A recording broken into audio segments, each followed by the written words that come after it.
जरा सोचो, एक आदमी को नर्क से बचने के लिए अलग अलग शरीर में जाना पड़े जिन्हें उसे किसी भी हाल में जिंदा रखना होगा। कहानी की शुरुआत होती है चोई नाम के एक जवान लड़के से, जो एक बड़ी कंपनी में इंटरव्यू के लिए जा रहा था। रास्ते में उसे अपनी मैनेजर का फोन आया जो उसे गुड लक कह रही थी, पर तभी अचानक उसकी आंखों के सामने सड़क पार कर रहा एक आदमी गाड़ी से टकरा गया और सीधा चोई के पैरों के नीचे आ गिरा। चोई ने उसे बचाने की बहुत कोशिश की, लेकिन उस बेचारे आदमी ने उसकी बाहों में ही दम तोड़ दिया। इस घटना से चोई को इतना गहरा सदमा लगा कि इंटरव्यू में वो आसान से सवालों का जवाब भी नहीं दे सका, और सीधी सी बात है कि उसे नौकरी भी नहीं मिली। फिर अगले 7 साल तक चोई काम ही ढूंढता रहा। उसने कभी मजदूरी, कभी वेटर बना और कभी टैक्सी चलाकर अपना जैसे तैसे कर्ज चुकाया। उधर उसके दोस्तों ने अच्छी अच्छी नौकरियां करके परिवार तक बसा लिए।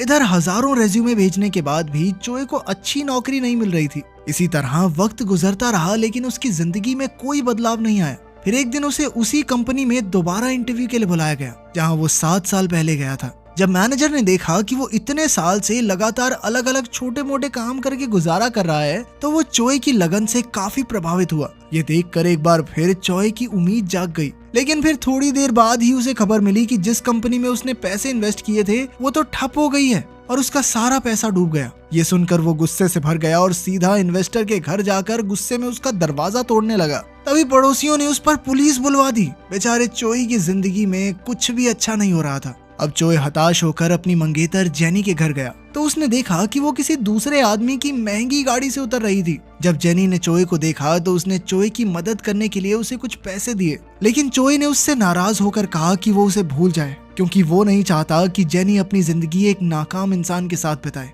फिर जब चोई वापस अपने घर पहुंचा तो उसने देखा कि उसका सारा सामान दरवाजे के बाहर पड़ा था। असल में मकान मालिक ने किराया न देने की वजह से उसे घर से निकाल दिया था। फिर अगली सुबह चोई को उसी कंपनी का मैसेज आया कि वो नौकरी के लिए भी सिलेक्ट नहीं हुआ। इस बात से तो चोई बेचारा पागल ही हो गया और उसे समझ नहीं आ रहा था कि अब क्या करे। वो सीधा उस बिल्डिंग की छत पर पहुंचा और सोचने लगा कि जिस दिन से वो आदमी उसके हाथों में मरा है, उसी दिन से उसकी जिंदगी बद से बदतर होती जा रही है। अब चोई के मन में मौत का भी कोई डर नहीं था। उसने एक कदम आगे बढ़ाया और चारों ओर अंधेरा